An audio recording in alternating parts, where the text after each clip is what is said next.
Soybean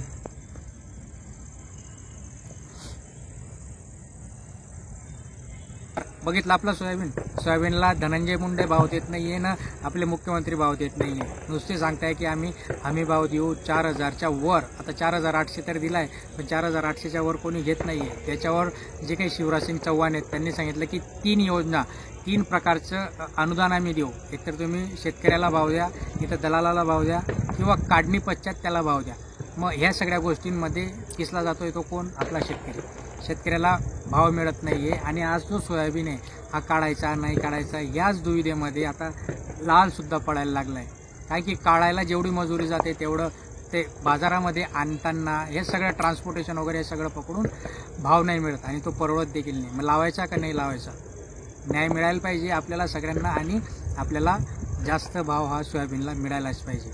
video आवडला असेल तर नक्कीच लाईक करा, शेअर करा, सबस्क्राईब करा. धन्यवाद.